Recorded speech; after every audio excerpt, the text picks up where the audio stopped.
Annie har fundet et roligt hjørne i den blå oase. Her sidder hun og arbejder med perler. Så godt som hver dag. Det er noget af pillerarbejde, hva'? Ja, men får også meget ro i hovedet bagefter. Ja. Og hvis jeg ikke kan sove, så ser jeg sådan til at lave det om natten. Nogle gange sælger hun de færdige motiver, og nogle gange beholder hun dem selv. Annie bruger oasen som et slags fristed, væk fra alt rodet derhjemme. Det rod, der nu gør, at hende og John er blevet sagt op, og hun håber, at de kan finde et nyt sted at bo hurtigt.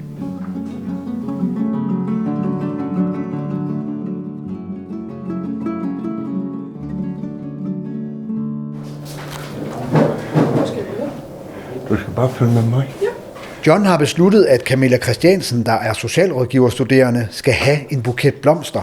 Han vil gerne vise sin taknemmelighed over, at den blå oase altid står klar til at støtte ham og Annie. Kære Camilla. Jeg vil overtage denne blomst. Ja. For det du gjort for mig og Annie. Både godt og godt. Så tillykke. Tak. Tak skal du have.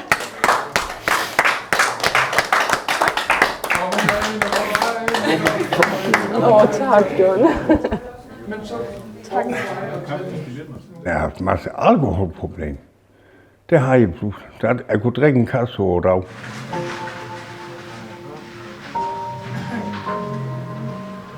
Jeg har været på teglværk. Det var en del år. Og så har jeg været ved Mumanhave. Og der var jeg sjakbejs dengang. Og det var en rigtig god arbejdsplads. For hver fredag, der kom han. Bare knægter, skal vi hjem, eller skal vi fest? Det ved vi. Vi skal fest. Så han kom jo med en kasse øl, så vi satte jo bare der. Var halvt fuld af, ved I ikke, hvad? For jeg kunne lide det. Dengang. Og i dag, der... jeg kan måske tage en enkelt eller to, så er det også slut. Så giver jeg et med. Jeg vil hellere han sodavand i stedet for. Det er meget nemmere. Hvad var det, der gjorde, at du var så langt ude? Jamen, det var jo nok, fordi man... jeg har måske tænkt... Du er ikke noget ved, du kan ingenting, eller sådan et eller andet. Indtil der var nogen, der prikkede mig ind i mit store knold til at være noget ved, og kan noget. Samtidig kan det godt ske, at der var noget til at tænke det, men ikke så tit og så ofte, som det var dengang, hvor jeg tænkte, nej, du kan ingenting, så du bliver heller hjemme i stedet for. Men det gør jeg jo ikke mere i dag. Så kommer jeg hernede hver dag. Hygge med og drive lidt sjov med den mål hernede. Og de har så, den dag du ikke kan det med, så tror vi sgu, du er død eller syg.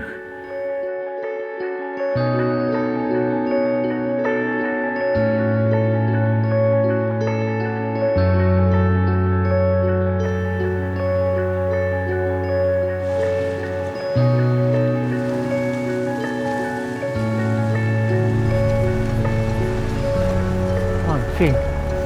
Hold.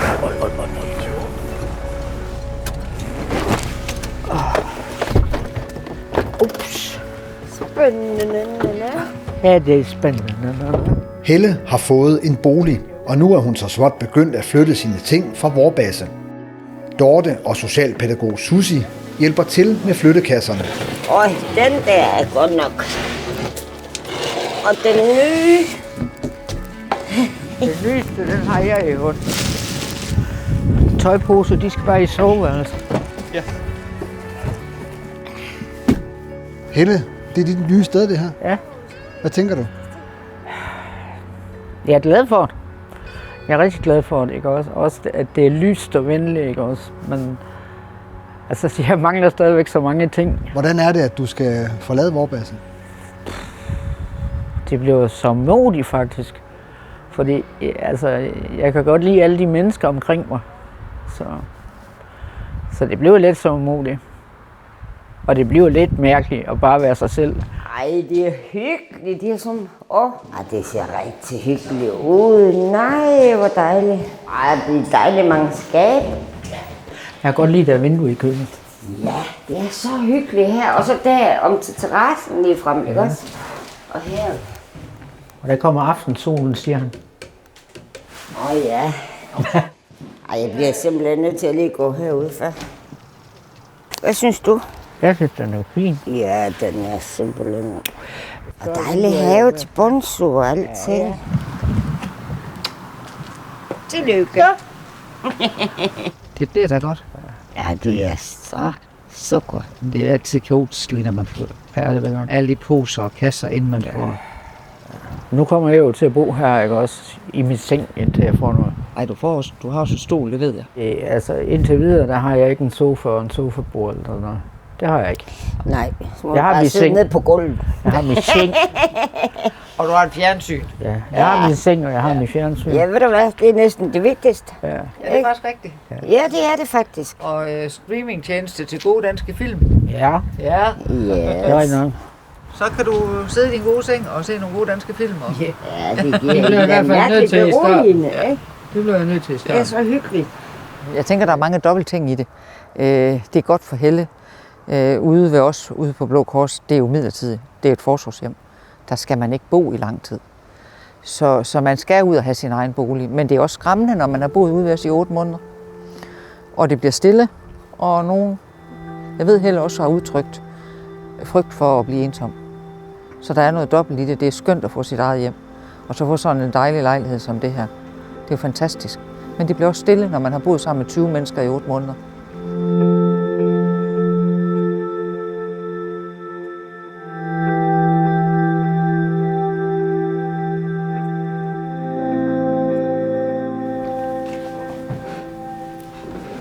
Må vi have en tusind?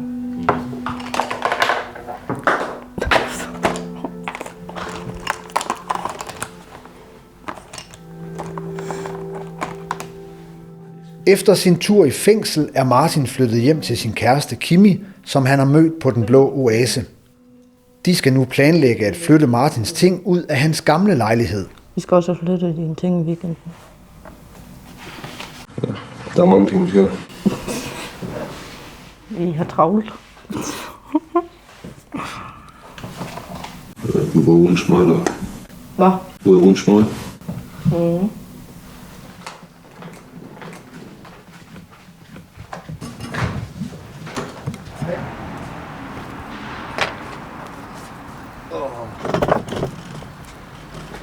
Vi skal også have kigget på flere lejligheder. Hvor mange planer? Hvad? Hvor mange planer? Yes. Det lyder altid godt. Så skal vi bare finde ud af med tingene. Jeg tænker bare... Nede i rummet, hvis Robert har plads. Hvad? Hvis Robert har plads i et rum nede på Den Blå. Men jeg spurgte ham jo her i tirsdags, ja, om de havde nogle rum, eller om de havde noget plads. Det vigtigste med det er sådan set køkkenrøjet.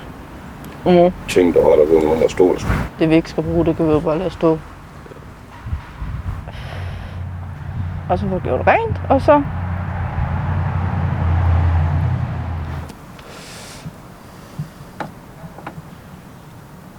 Hvad er spil på, så se hvornår jeg får dig lukket med på noget ekstra. Det er der er råd til det.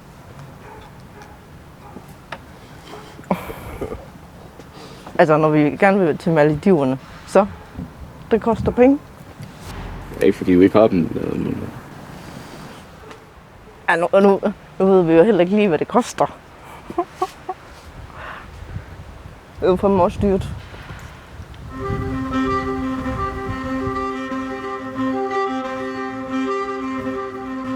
Efter optagelserne her vælger Martin at droppe kontakten til os. Selvom vi både ringer og skriver til ham, vender han ikke tilbage. Så vi kan ikke sige, hvordan det herefter går med ham.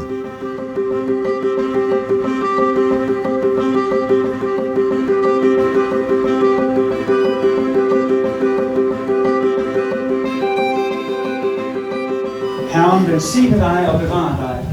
Herren lader sit ansigt lyse over dig og være dig nådig. Han løfte sit ansigt mod dig og give dig fred. Amen. En gang om ugen er der andagt på Den Blå Oase. Her kommer sognepræst Robert Strandgaard Andersen og holder en kort gudstjeneste. Og det er der en særlig grund til. Mange af dem her vil jo ikke komme søndag formiddag, og specielt ikke dem, som er i misbrug, eller som ser ud som om, at de ikke er almindelige, borgerlige middeldanskere. Det er lidt svært at komme ind i en birk, fordi alle kan se, her hører du vist ikke til. Men her der er det, man hører til. Gud, som kan synes langt væk, han er det ikke. Han er lige her, og han vil også dig. Og en af grundene til, at vi har Blå Kors, det er jo det, der ligger i vores overskrift. Alle skal have et håb. Og vi har også brug for håb. Det kan være forskellige ting, som gør, at vi tænker, der er ikke meget fremtid for mig. Er der håb, når man er ensom? Håb om, at nogen vil være sammen med mig? Er der håb om, at når man er kommet ud i misbrug, at man kan komme tilbage igen? Er der håb om, at hvis man har mistet relationen til sine børn, fordi man levede et liv, de ikke kunne være i, er der så håb om, at det kan blive genoprettet? Og det kan nogle gange synes umuligt. Uanset hvad du har været igennem i dit liv, så er der et håb om, at du kan komme igennem ved menneskers hjælp og ved Guds hjælp. Jeg vil gerne have, at folk ved, at Gud elsker dem og ved dem, og at han elsker dem også på de dage, hvor man ikke nødvendigvis er allermest elskelige. Så det handler om at turde sige, at vi er mennesker med den bagage, vi har. Og for nogen hernede, så kan det være et misbrug, eller det kan være brudte relationer, og for andre om søndagen, så kan det være alle mulige andre ting. Der er jo ikke nogen af jer, som slipper igennem, og så bare kan sige, der er ingenting, jeg fortryder i mit liv. Og på den måde er der jo håb, selv hvis man kommer derud.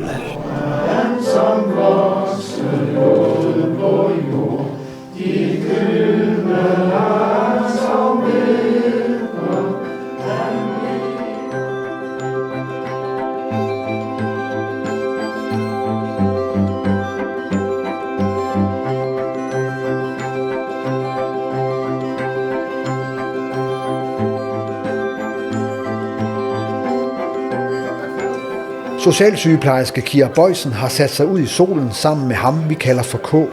Han har nu afsonet sin samfundstjeneste på Oasen, men han kommer stadig på værestedet. Hvordan er det gået siden sidst da? Men det er ikke værre der. Det sidste var, at du skulle have en samtale nede i lokalpsykiatrien. Ja. Og de vil gerne se mig igen, og de vil gerne have mig ud til lægen igen. Men der er ikke rigtig sat noget i gang. Men har lokalpsykiatrien ikke givet dig en ny tid? Det har de sikkert. Du ved, hvordan jeg er. Ja, men nu har du fået købt en kalender, som er mega godt. Ja. Ja, din kalender er faktisk det allervigtigste. Ja, men jeg ved det jo godt. Nå, du har den jo med. Ja, jamen jeg har den. Ja. Jeg tror ikke, det har en officiel ny tid. Jo, det har jeg. Oktober den 17. Klokken 12:30 om eftermiddagen. Det, der var i det sidste, var, at du skulle udtrappes kloboxid, for at se, om du stadigvæk havde de rystelser. Jeg har ikke taget det i 3 dage nu. Du har ikke taget det i 3 dage? Og prøv lige at se. Ja. Du har set mig, som jeg var før? Ja, jeg har set dig rigtig dårligt før, ja. Det var fordi lokalpsykiatrien, de ville lave en ny vurdering af dig, når du var helt ude af det. Ja, præcis. Og det kommer jo til at passe perfekt nu. Ja. Og så går det jo 14 dage, hvor du ikke har taget det. Ja. Okay. Og siden vi sidst snakkede sammen, der viste det sig, at du fik heller ikke kontanthjælp, fordi det havde du ikke haft overskud til at søge. Nej, det har Poul hjulpet mig med. Det har Poul hjulpet dig med. Det påvirkede dig rigtig meget, og det kan jeg godt forstå, når man lige pludselig står uden en indtægt. Han er en skytsengel. Ja, så det kører nu. Det kører. Det kører, ja. Jeg kan betale mine regninger. Ja, fantastisk. Ja, jeg forlanger ikke ret meget mere.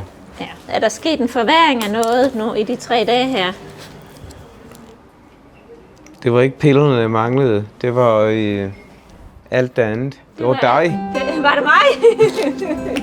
Det var dig, jeg manglede. Sat værk i alt det her. Det er dejligt, så positivt du er over det hele.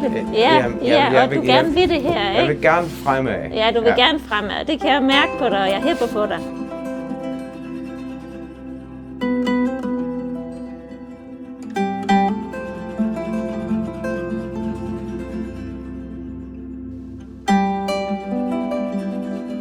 John og Annie er blevet opsagt i deres hus på grund af misligehold af boligen.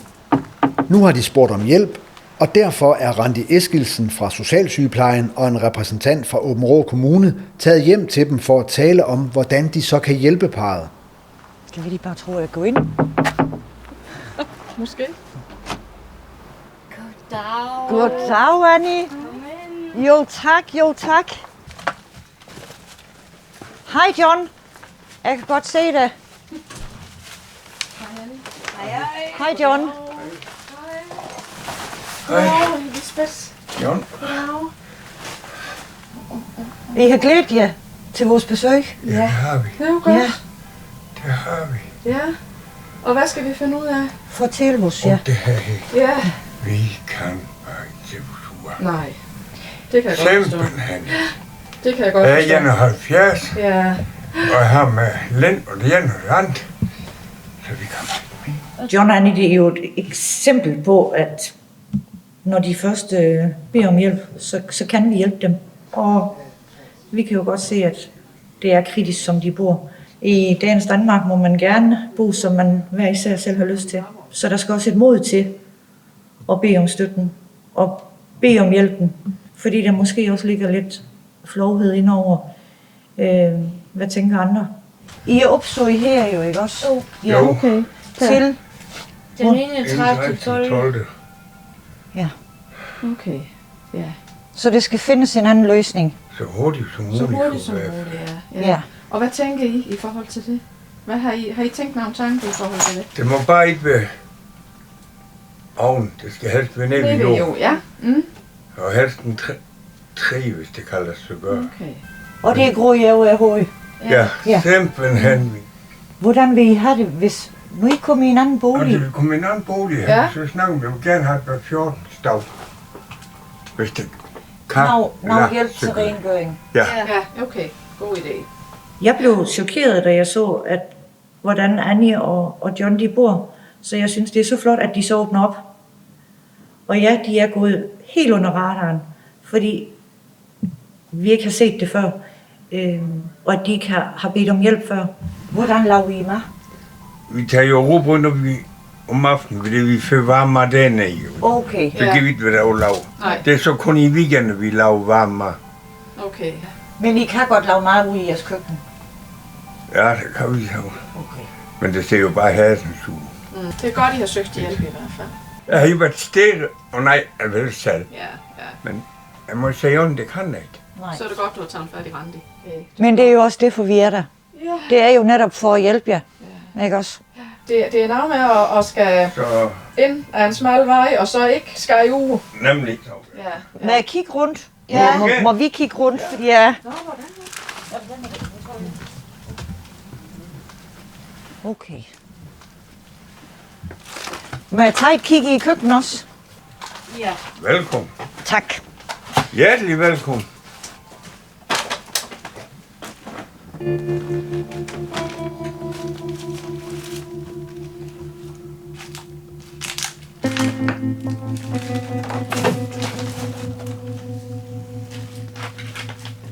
Men jeg tænker faktisk, at med Lisbeth, vi kunne snakke med visitation. Fordi det, hvad jeg kan se her, det kan ikke vi tjene med. Du er nu også en alder lige om lidt, John, hvor det begynder at blive lidt kritisk med at kan bære sig vej her, ikke? I forhold til fald og det samme badefaciliteter, kan jeg se, og køkken, det er ikke optimalt. Det duer ikke. Nej.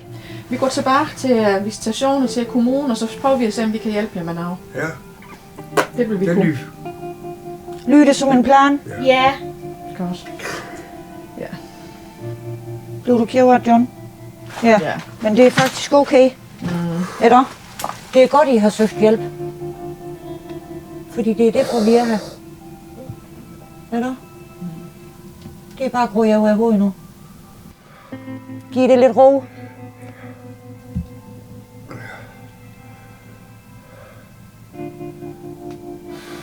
Ja. Det har været mange spekulationer. Ja. Nu slapper du bare helt af, John. Eller? Nu er det ro. Ja. Det findes en løsning for det.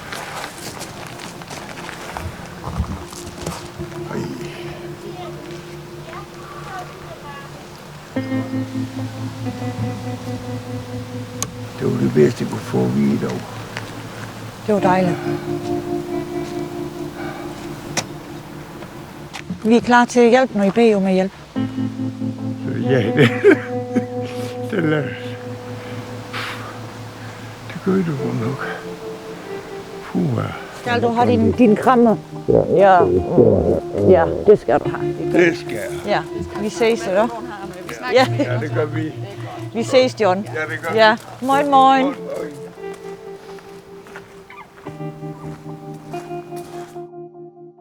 Jeg har snakket med Bolsød, den lejlighed, og den kan så blive jeres. Yes. Ja.